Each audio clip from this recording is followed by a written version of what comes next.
আমাদের নেতা জনাব তারেক রহমান, আমাদের নেত্রী দেশনেত্রী বেগম খালেদা জিয়ার নির্দেশে তিনি জীবিত থাকাকালে এই উদ্যোগটা নিয়ে আগামীতে বিএনপি কী করবে তার জন্য কর্মসূচি প্রণয়ন করেছে।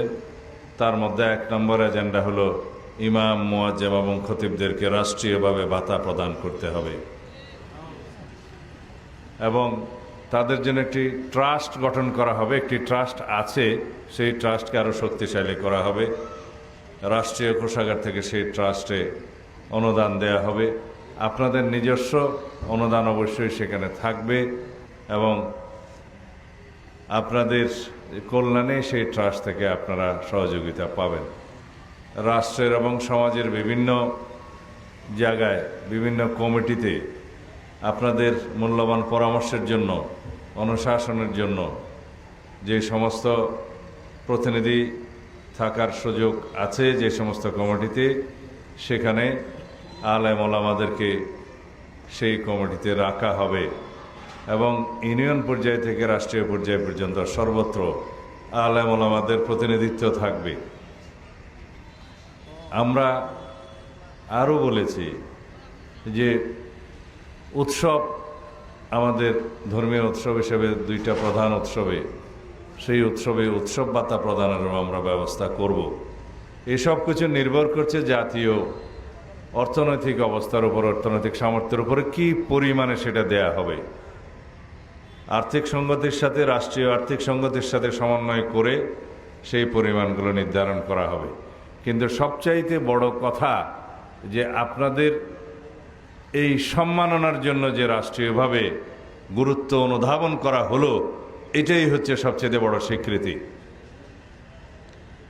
বিগত ফ্যাসিবাদী সরকারের সময় আমরা দেখেছি তারা আলেম ওলামাদের উপরে অপরিসীম নির্যাতন করেছে, বিনা কারণে কারাগারে নিক্ষেপ করেছে, অনেকেই কারাগারে মৃত্যুবরণ করেছে। কারণ তারা আলেম বিদ্বেষী সরকার ছিল, ইসলাম বিদ্বেষী সরকার ছিল। তারা এই দেশের কোনো শক্তি ছিল না। তারা ভারতীয় পার্টি, ভারতে গিয়ে আশ্রয় নিয়েছে। কিন্তু এই বর্তমান জামানায় এসে দেখছি যে আমাদের এখানে দাড়ি টুপি পরে মুসলমানদের মধ্যে বিভ্রান্তি সৃষ্টি করার জন্য রাজনীতির নামে অনেক পায়তারা করছে অনেক রাজনৈতিক দল, 2-1টি রাজনৈতিক দল। আল্লাহ তাদেরকে হেদায়েত নসিব করুন। দুনিয়ার জন্য, রাজনীতির জন্য দিনকে কলুষিত করে যেন না করা হয়, সেজন্য আমরা সবাই দোয়া করি। কারণ আমরা প্রকৃত মদিনা ইসলামে বিশ্বাস করি। রাসূলুল্লাহ সাল্লাল্লাহু আলাইহি ওয়াসাল্লামের প্রদর্শিত এবং চর্চিত ইসলামে আমরা বিশ্বাস করি। যারা আজমতে সাহাবাতে বিশ্বাস করে না, তারা রাসূলুল্লাহ সাল্লাল্লাহু আলাইহি ওয়াসাল্লামকে অসম্মান করে। আমরা রাজনীতি করি দেশের জন্য, দেশের মানুষের জন্য এবং দেশের মানুষের শান্তি শৃঙ্খলা প্রতিষ্ঠার জন্য, আইনের শাসনের জন্য, আমাদের গণতান্ত্রিক অধিকার প্রতিষ্ঠার জন্য, আমাদের সাংবিধানিক অধিকার নিশ্চিত করার জন্য। এগুলো করার জন্য আমাদের সকলকে ঐক্যবদ্ধ হতে হবে।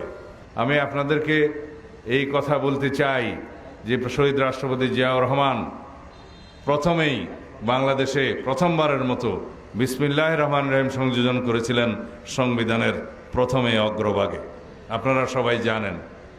এবং মহান আল্লাহর উপর আস্থা এবং বিশ্বাস রাষ্ট্র পরিচালনার মূলনীতি হিসেবে গ্রহণ করেছেন, আপনারা জানেন, যেটা আওয়ামী লীগ ফ্যাসিবাদী সরকার তুলে দিয়েছিল, বিলুপ্ত করেছিল।